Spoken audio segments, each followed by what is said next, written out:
Multiple screen की दिख रही है।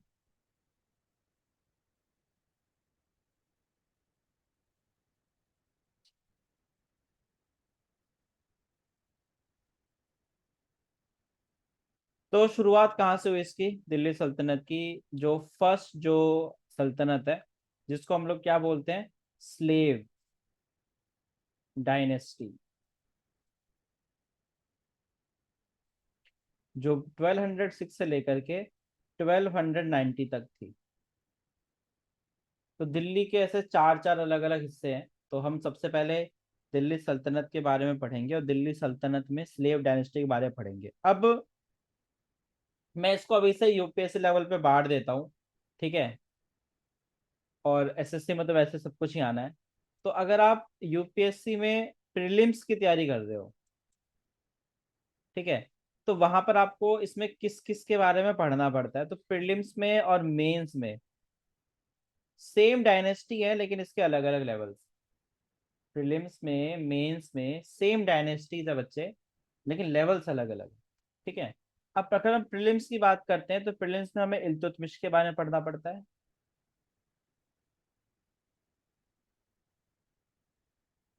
ठीक है? हमें कुतुबुद्दीन के बारे में पढ़ना पड़ता है, कुतुबुद्दीन ऐबक। हमें रजिया सुल्तान के बारे में पढ़ना पड़ता है। ये सब स्लेव डायनेस्टी में आते हैं, ठीक है? और हमें बलबन के बारे में पढ़ना पड़ता है, ठीक है भाई? हिंदी मीडियम में एग्जाम देना वर्थ इट होगा? नहीं, because of many other things. कभी डिस्कस में बताऊंगा, मतलब आराम से बता दूंगा। मेंस में अगर हम बात करें तो इसके जितने भी एडमिनिस्ट्रेटिव पैनल्स हैं दिल्ली सल्तनत के, वो पढ़ने पड़ते हैं। और इसकी सिग्निफिकेंस क्या थी, ठीक है? सिग्निफिकेंस ऑफ नोबिलिटी, इसके बारे में पढ़ना पड़ता है ऑफ दिल्ली डायनेस्टी। भाई एक्चुअली में थोड़ा बहुत,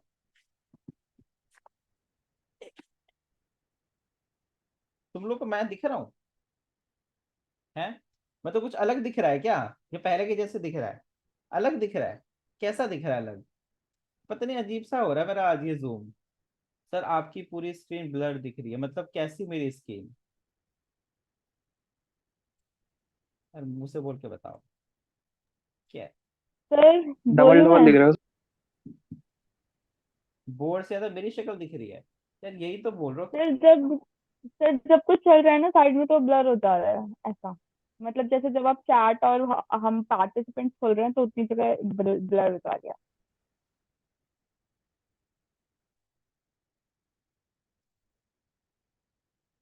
अच्छा,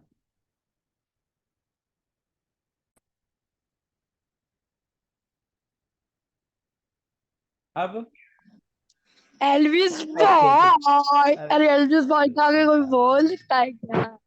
यार तुम मेरे आगे भी नहीं बोल सकते। अब ठीक है?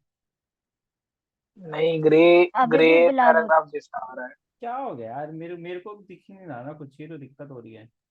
आपको व्हाट्सएप पे सर भेजा आपने देखो। वो कर रखा होगा, होल स्क्रीन शेयर नहीं कर रखा होगा, बस खाली जूम के लिए वो जो स्क्रीन पे लिखना है ना उस पे शेयर कर रखा होगा, सर इसलिए ऐसा हो पूरी रहा है। स्क्रीन शेयर हो गई है शायद, या कुछ तो हुआ है स्क्रीन शेयर में। सर स्क्रीन शेयरिंग बंद करके बार वापस चालू कीजिए, हो जाए तो। नहीं नहीं, मैंने पूरी स्क्रीन शेयर नहीं की है ना, मैंने तो सिर्फ उसी को शेयर किया है, सिर्फ वन नोट को। लेकिन इसमें कुछ नया लेआउट आ रहा है, पता नहीं यार क्या क्या करते रहते हैं लोग, समझ नहीं आता। कंट्रोल,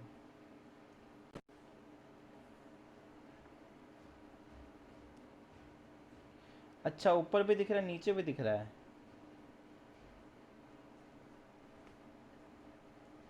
अब ठीक है? नहीं ठीक अभी है? भी गिरी है। चलो छोड़ो यार, आज एडजस्ट कर लो, मैं बाद में देख लूँगा, ठीक है? अब अब भी वैसे ही दिख रहा है। अब ठीक हो गया। ठीक हो गया? हम्म। अब पहले से हो गया ना? हाँ पहले से। हाँ अब ठीक है। तो ठीक है, तो ये था मेंस में और प्रीलिम्स में मेजर। तो सबसे पहला जो सवाल इसमें आता है, ठीक है, वो ये सवाल आता है कि जो कुतुबुद्दीन ऐबक थे, कभी आप लोगों को लेके चलूँगा मैं कुतुब मीनार, ठीक है, और आपको कुतुब मीनार को देखने का नज़रिया जो होगा वो थोड़ा सा बदलूँगा, क्योंकि अभी तक आप लोग गए हुए कुतुब मीनार, लेकिन बहुत सारी ऐसी चीज़ें जो आपको नहीं पता कुतुब मीनार के बारे में। तो बहुत ऐसी चीज़ें भी आपको दिखाऊंगा जो कि आपने कुतुब मीनार में कई बार देखी होंगी, ठीक है, लेकिन वो आपके नज़रों के सामने से मतलब धुंध होगी, मतलब if you have that interest उन चीज़ों में, है ना। वहाँ पर आज भी कुछ ऐसी ईंटें रखी हुई हैं जो बहुत बहुत बहुत पहले की है, और वो ईंटें खुद बोलती हैं, मतलब उसके ऊपर बकायदा नक्काशी करी गई है, ठीक है। तो मतलब वो सब चीज़ें हैं। तो शुरू करते हैं। पहला जो सवाल आता है कि हाउ कुतुबुद्दीन ऐबक, मैं ऐसे लिखूंगा, ठीक है, कुतुबुद्दीन ऐबक जिनका 1150 से लेकर के 1210 के करीब ये जो उनका टेन्योर था, इन्होंने फर्स्ट मुस्लिम डायनेस्टी बनाई थी। देखो, डायनेस्टी या कोई भी जाति धर्म जिसकी पावर होती है ना, वो चाहता है कि मैं एग्जिस्ट करूं, ठीक है। तब मुगलों की थी, उन्होंने चाहा हम एग्जिस्ट करें। आज हम हिंदुओं की है, हम चाहते हैं हम एग्जिस्ट करें, ठीक है। कल को कोई और होगा तो वो चाहेगा कि वो एग्जिस्ट करे। अब जो एक जगह है गुर, GHUR, गुर, ठीक है, तो मुजुद्दीन, इनको मोहम्मद ऑफ गुर कहा जाता है, ठीक है।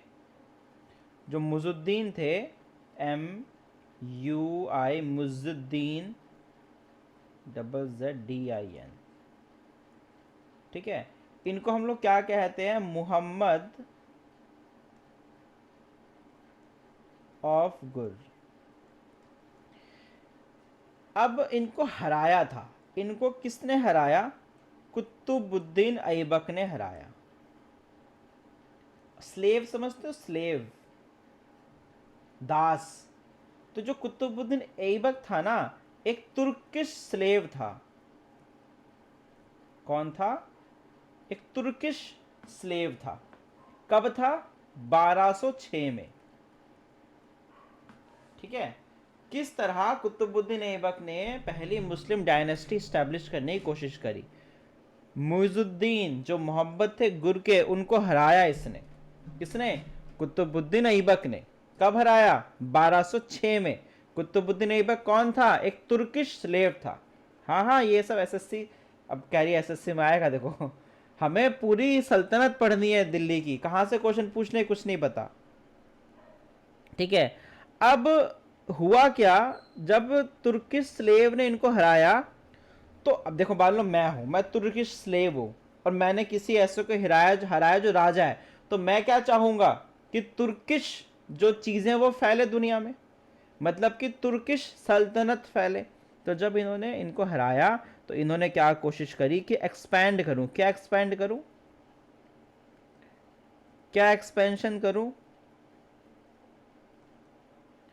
तुर्किश सल्तनत को मैं एक्सपैंड करूं, ठीक है।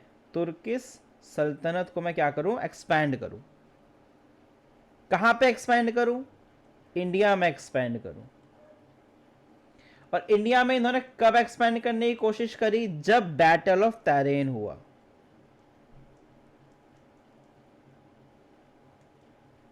और बैटल ऑफ तैरेन हुआ कब? 1192 आफ्टर डेथ।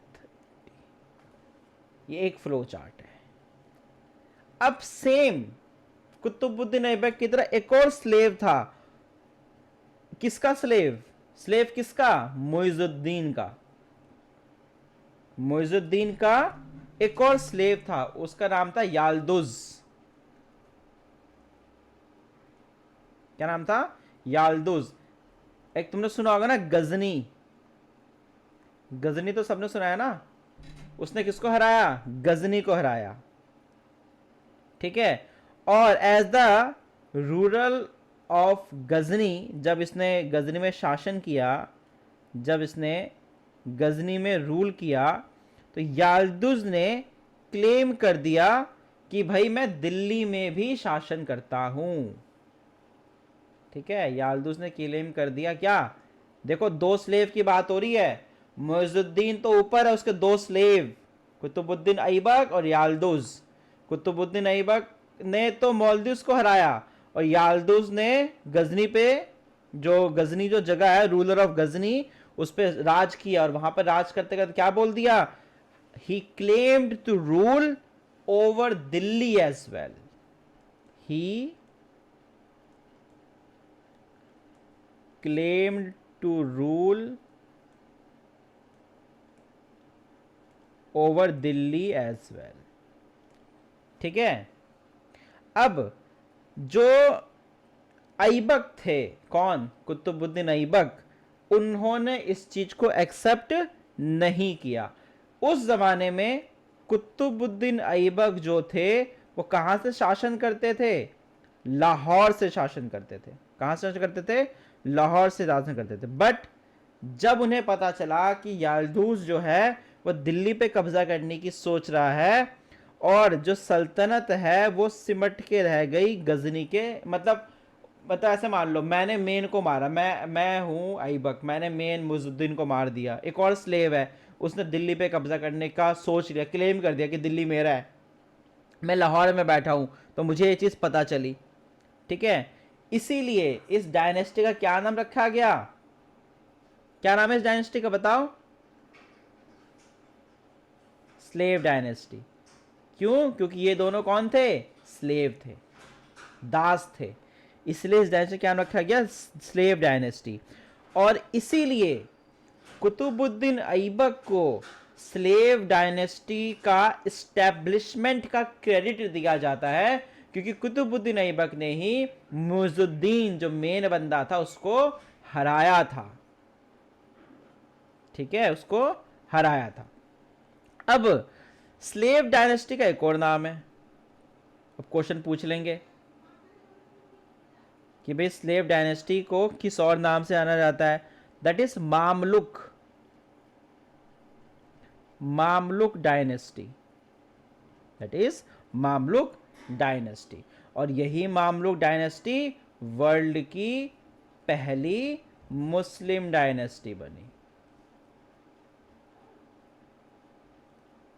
यही क्या बनी? मुस्लिम डायनेस्टी बनी।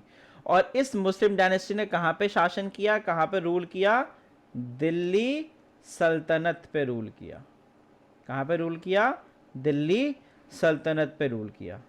और इसी कुतुबुद्दीन ऐबक को किस नाम से जाना लगा?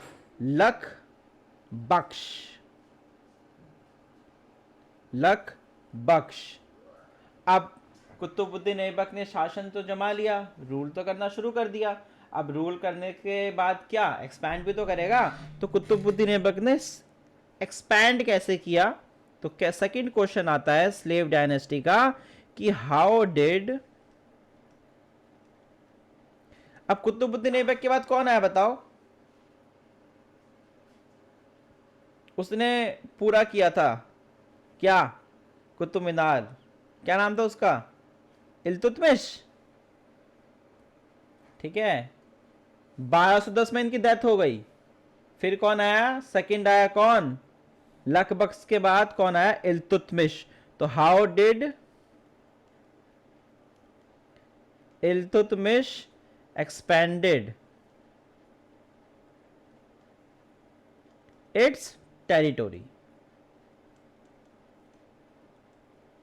ये पता है, बस दिखने में मुश्किल लगता है, एक बार आपको फ्लोचार्ट याद हो जाएगा ना, तो फिर याद हो गया। ये कितना आसान है। मुइजुद्दीन, उसका एक स्लेव युजुल, और कुतुबुद्दीन ऐबक। कुतुबुद्दीन ऐबक उसको मार दिया, लाहौर से शासन कर रहा है। और युजिल जो है उसने क्लेम कर दिया दिल्ली पे, लेकिन उसने एक्सेप्ट नहीं किया। किसने? कुतुबुद्दीन ऐबक ने, क्योंकि वो मेन थे। अब क्योंकि दोनों स्लेव थे, इसलिए इस डायनेस्टी का नाम स्लेव डायनेस्टी पड़ गया। उनकी डेथ हो गई। देन इल्तुतमिश आया। जब 1210 में क्या हुआ था पता है? 1210 में पोलो खेल रहे थे। पोलो कौन खेल रहा था?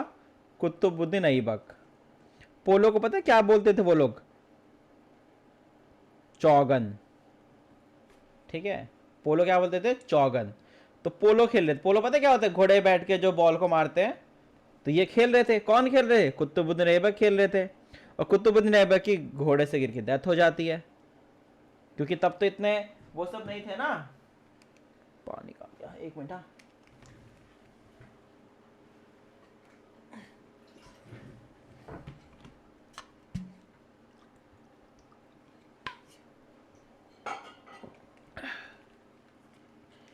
तब तो इतनी कोई फैसिलिटीज नहीं थी, तो घोड़े से गिर गए और इंजरीज हो गई, डेथ हो गई। ठीक है, अब इनके दामाद हैं कौन? इल्तुतमिश, कुतुबुद्दीन ऐबक के सन इन लॉ। कौन?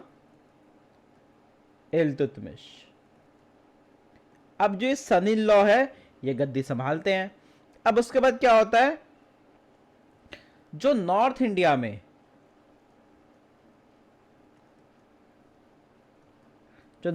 है, वहां पे जो तुर्किश चीजें है ना, जो तुर्किश कॉन्क्विस्ट है, मतलब तुर्किश का जो फैलाव है, वो सिर्फ और सिर्फ इल्तुतमिश की वजह से है। और इसको ही रियल कॉन्सोलिडेटर कहा जाता है नॉर्थ इंडिया में तुर्किश का। ठीक है, क्योंकि जब ये सब हो रहा था उस दौरान अली मर्दान खान,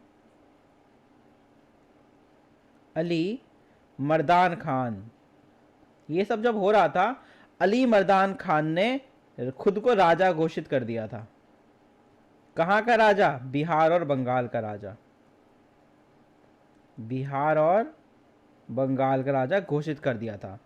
और कुछ ऑफिसर थे इल्तुतमिश के जो दिल्ली के आसपास रहते थे, और उन्होंने भी इसको मान लिया था।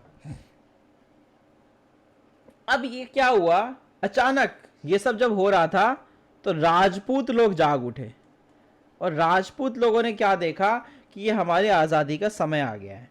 और राजपूतों ने इस इंडिपेंडेंस को खोया नहीं। उसके बाद कलिंजार, ग्वालियर, तब ये स्पेलिंग थी, और ईस्टर्न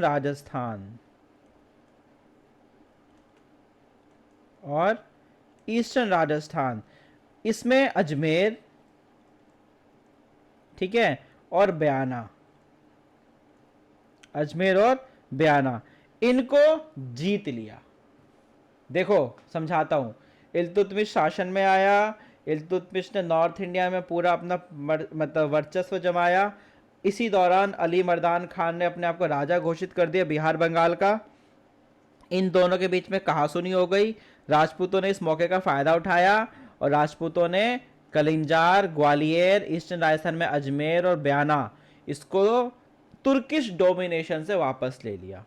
ठीक है, अब इसी टाइम जैसे ही इल्तुतमिश को पता चला कि भाई राजपूतों ने हमसे हमारे इन जगहों को छीन लिया है, इल्तुतमिश ने क्या किया? इसको रिकवर करने के लिए स्टेप उठाए।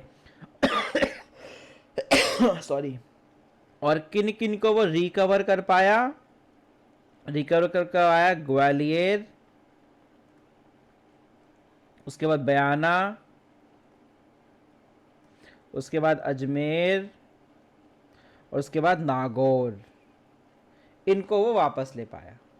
ठीक है, अब जब इल्तुतमिश ने अपना शासन शुरू किया, तो शासन के कुछ पहले अरसे दौरान इल्तुतमिश की जो अटेंशन थी ना, वो नॉर्थ वेस्ट पे थी। कहां पे थी? North west. ठीक है, उत्तर पश्चिम भारत पे थी। और एक नया डेंजर बन गया, और वो कौन आया? जब गजनी को जीता किसने? ख्वारिज्म शाह ने। किसने? ख्वारिज्म शाह। क्योंकि गजनी पहले किसका था? बहुत पहले की बात है। किसका था? यालदूस का था। उसको अब किसने जीत लिया? ख्वारिज्म शाह ने जीत लिया। अब ख्वारिज्म शाह का जो एम्पायर था, ख्वाजिम शाह का जो एम्पायर था वो बहुत बहुत बहुत पावरफुल था। कहां पे? सेंट्रल इंडिया में। कहां पे? सेंट्रल इंडिया में। और जो ईस्टर्न फ्रंटियर था, ठीक है, वो कहां तक चला गया? इंदस। इंदस सिविलाइजेशन है ना, वो भी पढ़ेंगे बाद में। इंदस तक चला गया, ठीक है। अब क्या हुआ? अब डर लग गया किसको? इल्तुतमिश को, कि भाई ये तो मेरा पूरा सेंट्रल इंडिया ले जाएगा ऐसे तो, क्योंकि वहां पे तो वो ताकतवर है ही। और उसने क्या कर दिया? गजनी भी जीत लिया। किसने? ख्वारिज़म शाह ने। अब जब गजनी भी जीत लिया, सेंट्रल एशिया में तो पहले से ताकतवर है, और अपने आप को उसने कहां तक बढ़ा लिया था? इंदस वैली तक बढ़ा लिया था। इस खतरे के लिए इल्तुतमिश ने क्या किया? इल्तुतमिश जो है, ये लोग हमारे देश में आए कैसे थे बताता हूं।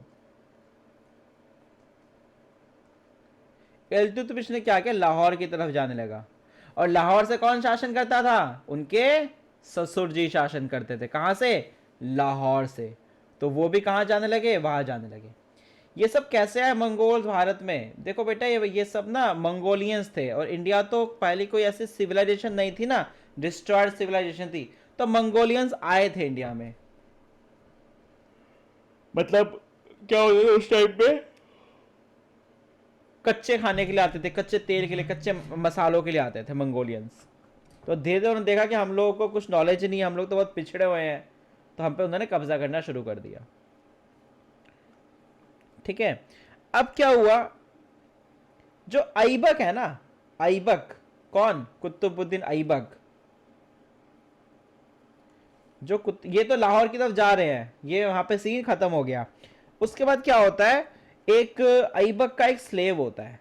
जैसे ऐबक खुद भी तो एक स्लेव ही था, तो ऐबक का भी एक स्लेव होता है, उसका नाम होता है कुबाचा। क्या नाम होता है उसका? कुबाचा। तो कुबाचा जो एक फेलो स्लेव है ऐबक का, या कह लो ऐबक का ही स्लेव है, या ऐबक के साथ वो स्लेव था कुबाचा। 3 स्लेव बताया ना मैंने अभी तक, कुबाचा, ऐबक और याजुल, ठीक है।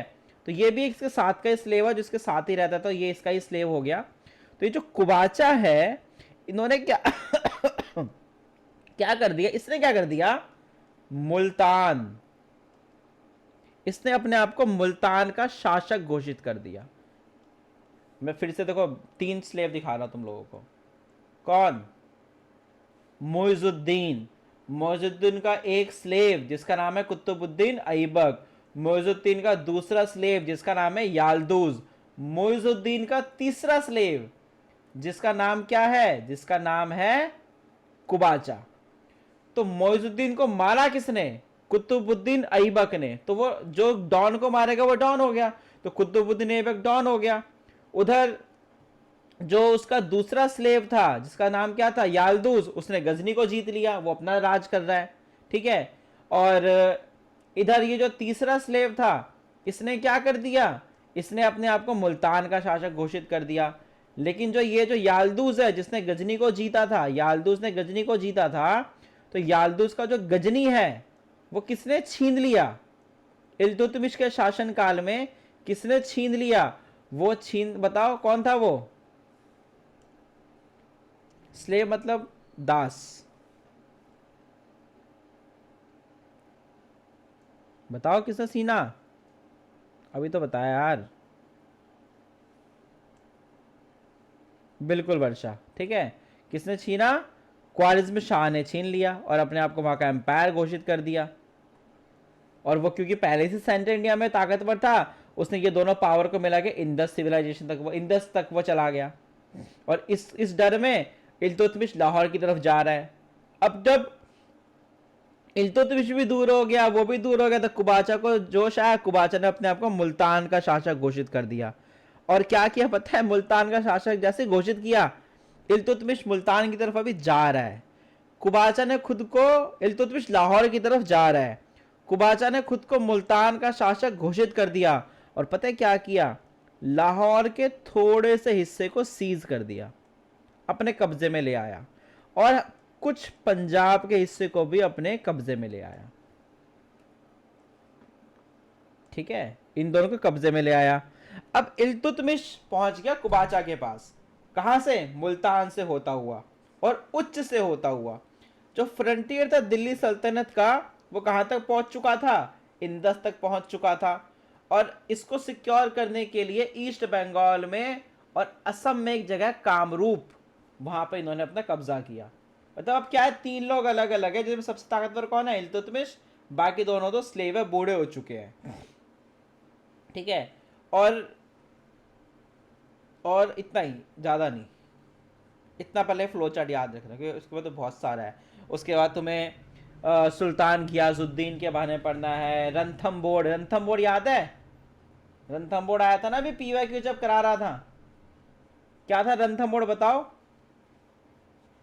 भूल गए होगे। उसके बाद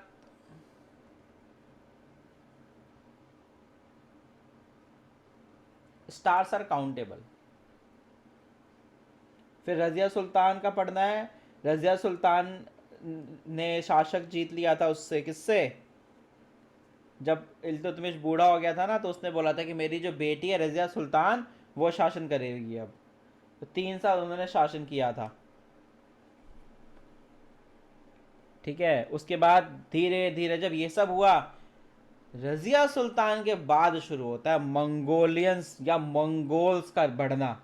जब मंगोल एम्पायर इंडियन सब कॉन्टिनेंट में आया था 1221 से लेकर के 1327 में, तो धीरे धीरे मंगोल, और मंगोल का सबसे खतरनाक रूलर चंगेज खान, जिसको हम लोग द स्क्राउज ऑफ गॉड बोलते थे, सबसे खतरनाक रूल था चंगेज खान। तो मंगोल्स ने क्या किया था पता है, गजनी में आके हमला किया था। गजनी किसके पास था तब, ख्वाजरमी के पास। ठीक है, और मंगोल ने पूरी दिल्ली सल्तनत को अपने अंडर में कर दिया था। उस टाइम पे इल्तुतमिश के पास दिल्ली सल्तनत थी। इल्तुतमिश ने कोशिश करी कि मैं मंगोल्स से जीतूं, लेकिन वह ऐसा नहीं कर पाया, और मंगोल्स ने उस पर अटैक करने लगे। धीरे धीरे इंदस रिवर पे पूरा कब्जा कर लिया, और अल्टीमेटली इल्तुतमिश हार गया। क्या हार गया, लाहौर और मुल्तान दोनों हार गया, और उस वजह से मंगोलियंस या मंगोल्स स्ट्रांग हो गए।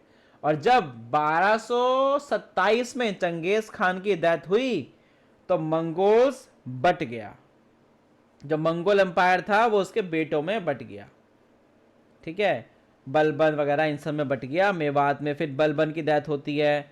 फिर उसके बाद धीरे धीरे स्लेव डायनेस्टी खत्म होती है, और north east of Qutub Minar बनाते हैं।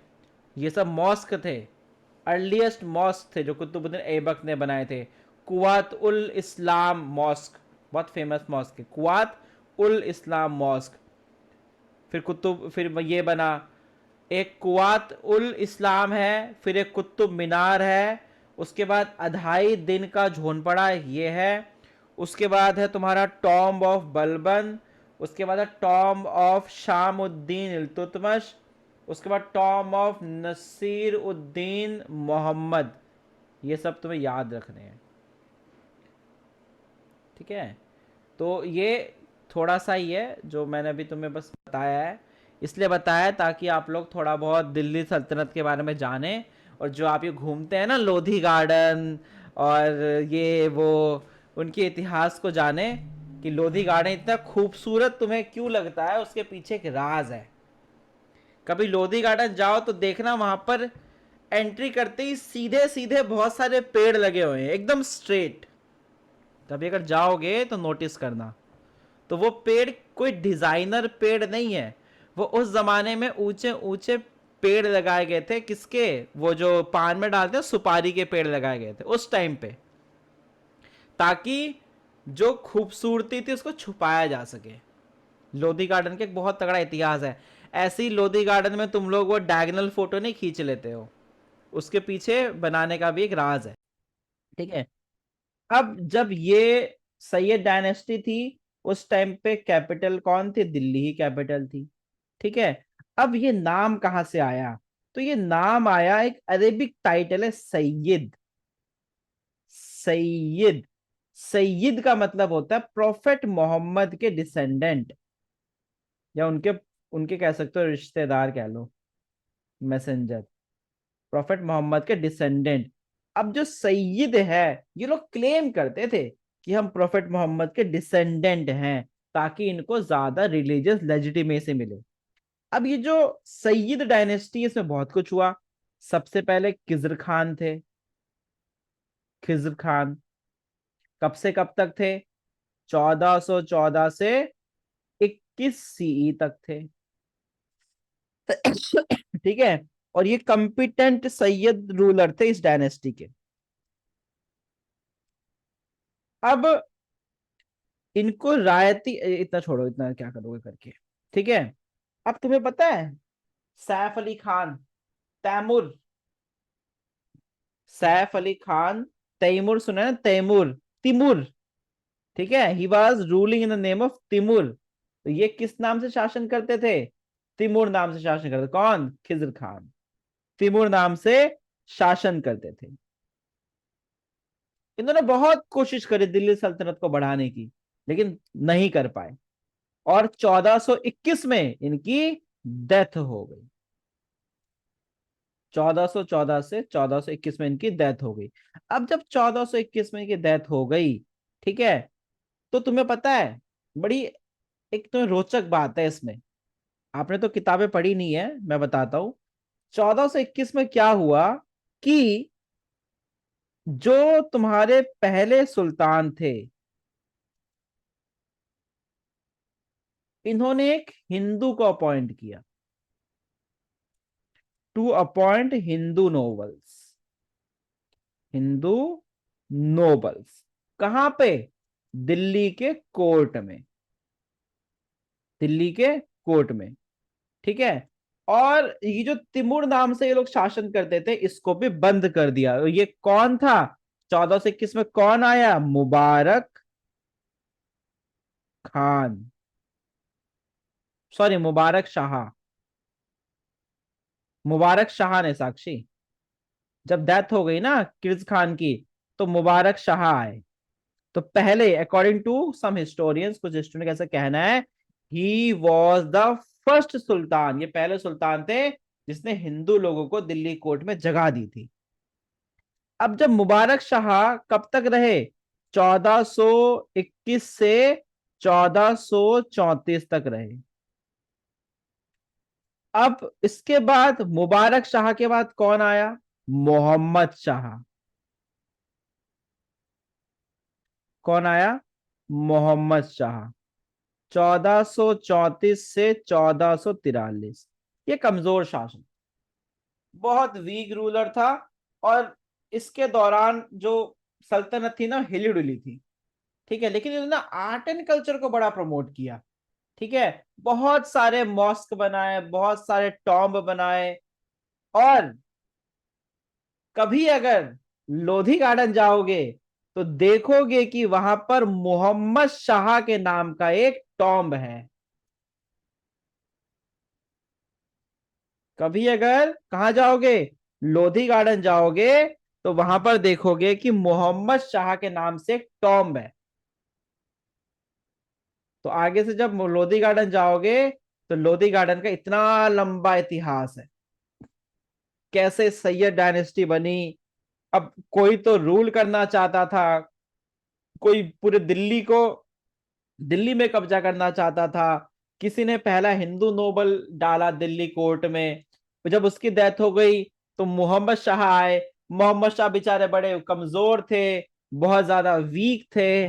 तो इस वजह से क्या हुआ, इस वीकनेस की वजह से क्या हुआ कि भाई इन्होंने बहुत सारा अपना दिमाग, क्यों कमजोर थे, इन्होंने लड़ाई झगड़ा कम किया, इन्होंने मस्जिदें बनाए, इन्होंने टॉम्ब बनाए, इन्होंने आर्किटेक्चर पे काम किया। कहां पे काम किया इन्होंने?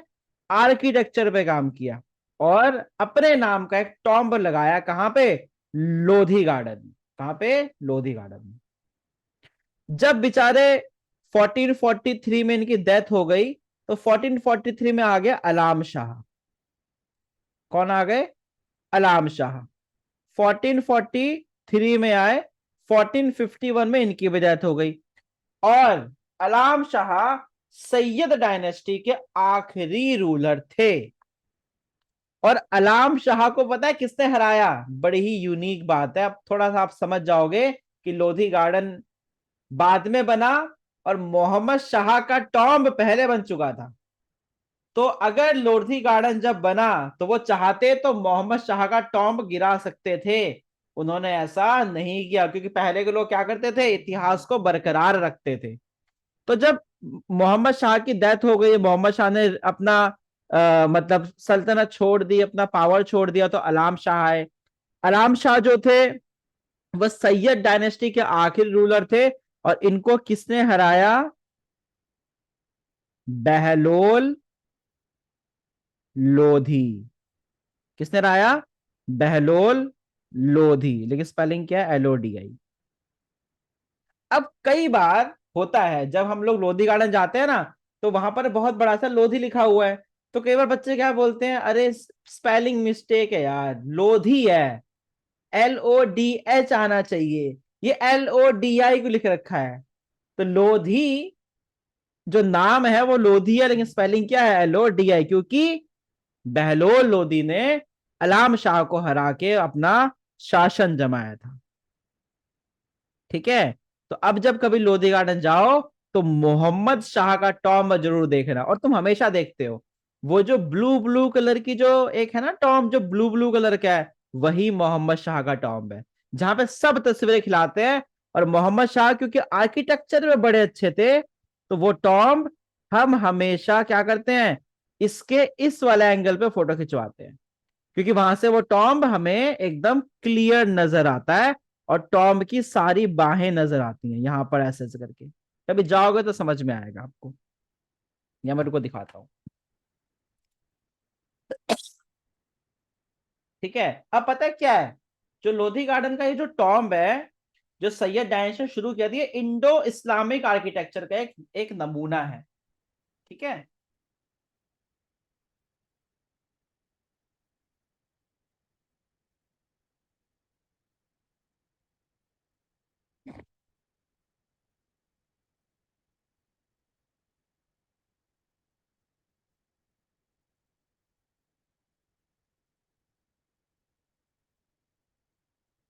ये है मोहम्मद शाह का टॉम्ब।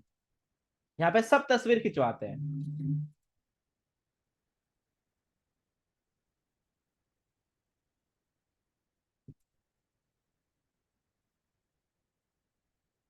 ठीक है भाई। अब जब ये सब हुआ, जब सैयद डायनेस्टी खत्म होने लगी, तो धीरे धीरे धीरे सैयद डायनेस्टी में मोहम्मद आलम, ये जो आलम शाह थे, इन्होंने आर्ट एंड कल्चर को बहुत बढ़ावा दिया। ठीक है। आर्ट एंड कल्चर को बहुत ज्यादा बढ़ावा दिया। जब बढ़ावा दिया तो इन्होंने क्या किया, आर्ट एंड कल्चर के लिए, आर्ट एंड कल्चर के लिए इन्होंने क्या किया, Indo Islamic architecture, Indo Islamic architecture, ठीक है, इसको अपनाया। अब इंडो इस्लामिक आर्किटेक्चर स्टाइल को जब इन्होंने अपनाया, तो इस स्टाइल से इन्होंने बहुत सारे मॉस्क बनाए, बहुत सारे टॉम्ब्स बनाए। ठीक है। जो टॉम्ब आर्किटेक्चर थे, जो सैयद रूलर थे, उन्होंने बहुत अच्छे पहले से टॉम्ब बना रखे थे। उन्होंने उसी की कॉपी करी और उसको डेकोरेटिव आर्ट में बदला। क्यों? वहां पर ये क्या क्या करना चाहते हैं, वहां पे वो पर्शियन लिटरेचर को बढ़ाना चाहते थे। ये पर्शियन लिटरेचर कोर्ट लैंग्वेज थी उस टाइम पे। उस टाइम पे कोर्ट लैंग्वेज पर्शियन लिटरेचर ही थी। सूफी पोइट्री को इन्होंने बढ़ावा दिया। इसको, सूफी पोइट्री को, जो सैयद पीरियड था उस टाइम पे बहुत चला। ठीक है। और जो लोधी डायनेस्टी थी, लोधी डायनेस्टी में चार चीजें आ गई। तो जैसे कि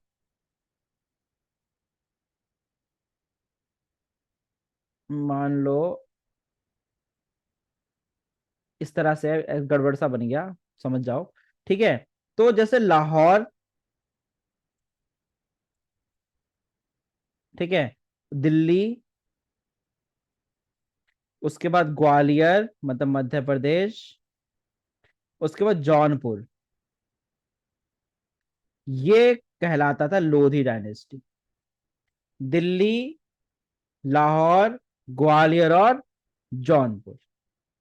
ठीक है, तो हुआ क्या, जो लोधी डायनेस्टी थी, जो कि एक पैस्टन डायनेस्टी थी, जिसने कि 1451 से लेकर के 1526 तक शासन किया, और जिसका जो कौन बहलूल खान लोधी, जिन्होंने हराया था सैयद डायनेस्टी के लास्ट रूलर को, ठीक है, वो एक पाश्चन वार्डलॉर्ड थे पंजाब रीजन से, जो कि आज पाकिस्तान है। तो बहलूल खान लोधी जो थे, उन्होंने सैयद डायनेस्टी को उखाड़ फेंका और लोधी डायनेस्टी स्टैब्लिश कर दी। कब? 1451 में। अब लोधी डायनेस्टी 1451 से 1526 तक चली। ठीक है, और बहुत सारी आर्मी बनी, बहुत सारी चीजें हुई, दिल्ली सल्तनत का एक्सपैंड हुआ। अगर हम लोधी डायनेस्टी की बात करें तो 1451 से 1488 तक बहलोल लोधी जी थे, जिन्होंने हराया था सैयद डायनेस्टी को। ठीक है, और इन्होंने फाउंडेशन रखी थी, लोधी फाउंडेशन, मतलब लोधी डायनेस्टी फाउंडेशन रखी थी, और धीरे धीरे मेवात और दाव में इन्होंने काफी कब्जा कर लिया। ठीक है, जब इनकी डेथ हुई 1488 में, तो सिकंदर लोधी आए 1489 से लेकर के 1517 तक। सबसे पावरफुल लीडर सिकंदर लोधी, इसके बारे में तुम अलग से पढ़ोगे तो बहुत अच्छा रहेगा। तो सबसे पावरफुल लीडर, और इन्होंने 3 लोधी मोनार्क खड़ी कर दी, और इन्होंने जिजिया, जिजिया पता है, नॉन मुस्लिम पे जिजिया लगा दिया। ही रीइम्पोज जिजिया ऑन नॉन मुस्लिम। ठीक है, अब इनके जो प्रीडिसर थे सिकंदर लोधी, वो उनका सब मानना था कि सल्तनत में हमारा रोल होना चाहिए बहुत तगड़ा वाला। ठीक है, और यही तो थे जिन्होंने 1504 में आगरा की खोज करी। कौन? सिकंदर लोधी। आगरा को ही फाउंडेड आगरा। ठीक है, और बहुत सारे पर्शियन गाने लिखे। और पता है उस गाने का क्या नाम है? गुल राखी। यूट्यूब पे सर्च करना गुल राखी सॉन्ग्स, तुम्हें पसंद ना आए तो बताना। सूफी सॉन्ग आता है ना, सूफी सॉन्ग लोगों को कितना पसंद आता है। एस्थेटिक, आजकल बड़ा चला एस्थेटिक, सूफी सॉन्ग बहुत एस्थेटिक है। आजकल एक चला है इंस्टाग्राम पे बड़ा कुछ, एक लड़कियां उसको बहुत चला रही हैं, कुछ मेरे को अभी नाम याद नहीं आ रहा, कुछ एक वो भी एक गुल राखी सॉन्ग है। तो पेन नेम होता है, तो पर्शियन सॉन्ग्स का पेन नेम क्या दिया उन्होंने? गुल राखी। अंडर द पेन नेम गुल राखी। किसका पेन नेम है? सिकंदर लोधी का। एक एक्सीलेंट एडमिनिस्ट्रेटर। पूरा आगरा ही फाउंडेड आगरा, जिजिया लगा दिया नॉन मुस्लिम से। एक्सीलेंट एडमिनिस्ट्रेटर, रोड्स बनाई, इरिगेशन सिस्टम शुरू किया ताकि पीजेंट्स को बेनिफिट हो। ठीक है, और इन्होंने एक नया ऑडिट सिस्टम लेके आए, चार्टर्ड अकाउंटेंसी, सीए। क्या नाम रखा उसका? गज ए सिकंदरी। क्या था ये? एक ऑडिटिंग सिस्टम। सोचो उस जमाने के टाइम की बात है ये, उस जमाने में इस बंदे ने ऑडिटिंग सिस्टम लेके आ गया था ये। अब क्या करे, डेथ हो गई। डेथ हो गई तो पता है कौन आ गए फिर 1517 में? इब्राहिम लोदी।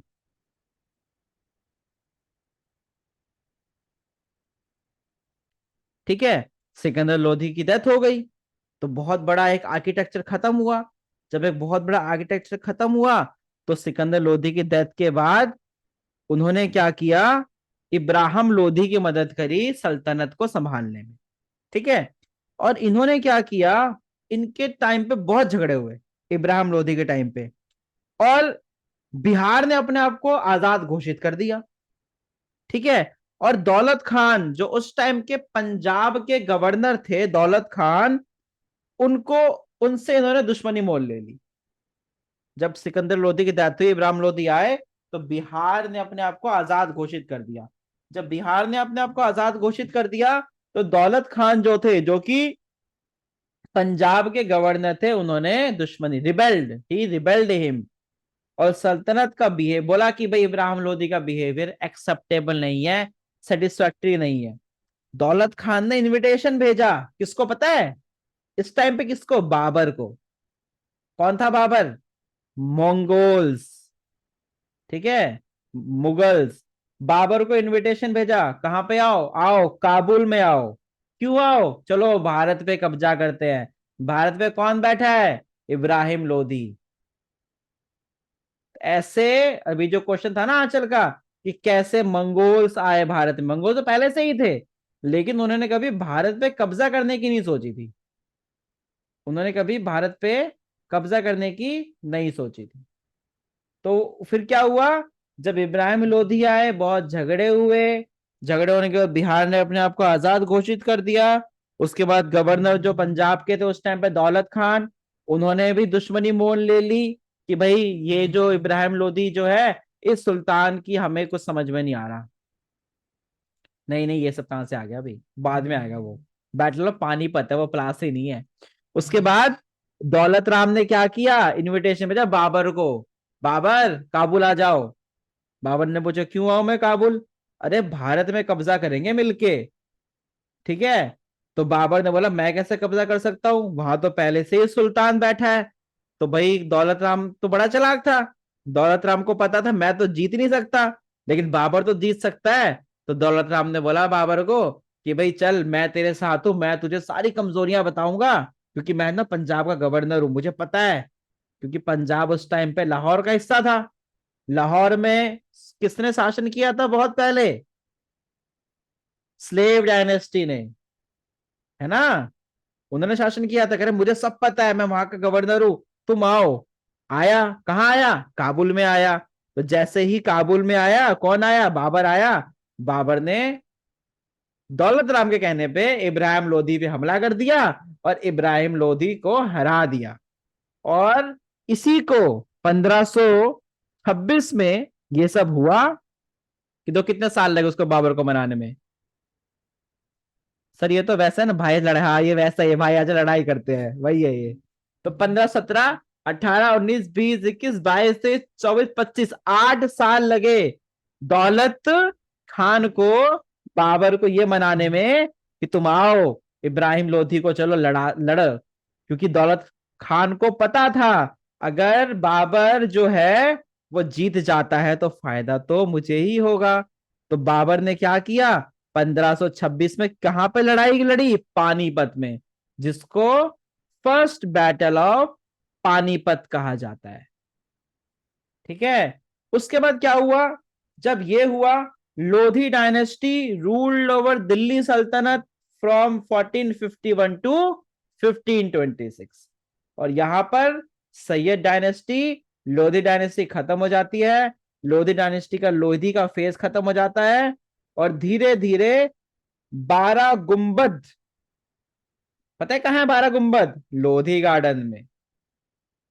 कभी जाओ तो देखना, 12 गुंबद की स्टैब्लिशमेंट होती है। और वहां पर राजों की बावली भी है। कहां पर, सिकंदर लोधी ने बनाया था इस चीज को, राजों की बावली। वहां पर डबल डोम सिस्टम, लोधी स्टाइल आर्किटेक्चर, जिसको हम लोग पठान स्टाइल आर्किटेक्चर भी बोलते हैं, जो सेंट्रल एशिया पर्शियन एशिया बहुत है। और 90 एकड़ में फैला हुआ लोधी गार्डन, जिसने सैयद डायनेस्टी और लोधी डायनेस्टी को महसूस किया है। बहुत बड़ा गार्डन, जिसको किसने कमीशन किया था, सुल्तान सिकंदर लोधी ने। कब, अपनी लेट 15th सेंचुरी में। और ये काफी लोगों का घर रहा, सैयद डायनेस्टी का घर रहा, लोधी डायनेस्टी का घर रहा। उसके बाद सिकंदर लोधी ने अपना वहां पर टॉम लगाया, मोहम्मद शाह ने अपना वहां पे शीश गुंबद लगाया, जिसको ग्लास डोम भी बोलते हैं। जब आप लोधी गार्डन से सीधा एंट्री करोगे, सामने लिखा हो ना ग्लास, नो एंट्री। जब आप लोधी गार्डन में एंट्री करोगे ना, उतरोगे नीचे, सामने ही देखोगे ग्लास गार्डन है, उसको बंद कर दिया गया है। उसी ग्लास गार्डन को हम लोग शीश गुंबद बोलते हैं। और ये किसने किया था? मोहम्मद शाह ने किया था। ठीक है। और वहां पे बहुत सारे मौसलिम्स हैं, लोधी के बहुत सारे ये कह सकते हो ब्लेंड्स हैं, बहुत सारी चीजें हैं। वहां पे लिटरेचर हुआ, सूफी लिटरेचर बना, ये इकोनॉमी अच्छी हुई, एग्रीकल्चर अच्छा हुआ, सोसाइटी डेवलपमेंट हुई, रिलीजन हार्मोनी बढ़ी। धीरे धीरे धीरे धीरे सैयद डायनेस्टी, लोहिदी डायनेस्टी खत्म हो गई। क्यों? सिर्फ एक और एक दगाबाज, किसकी वजह से? दौलत खान की वजह से। और फिर दौलत खान भी कहीं का नहीं बचता, उसको भी हरा देते हैं। जो जब सारे सैयद हार जाते हैं, आलम शाह भी हार जाते हैं, आलम शाह भी, बहालो, लोधी सब हार जाते हैं, तो लोधी डायनेस्टी खत्म हो जाती है। इब्राहिम लोधी इसके लास्ट होते हैं। ठीक है। तो इसमें मामलुक राज में भी पढ़ना है, खलजी रिजीम भी पढ़ना है, तुगलक रिजीम भी पढ़ना है, सैयद रिजीम भी पढ़ना है, और लोधी डायनेस्टी। तो शुरुआत होती है किससे? मामलुक, मतलब शम्स-उद-दीन इल्तुतमिश से। उनसे शुरू हुई, शम्स-उद-दीन इल्तुतमिश से शुरू हुई, या उससे पहले कह लो ऐबक से शुरू हुई। खत्म किस पे हुई? इब्राहिम लोधी पे खत्म हुई। समझे कुछ? जब ये सब खत्म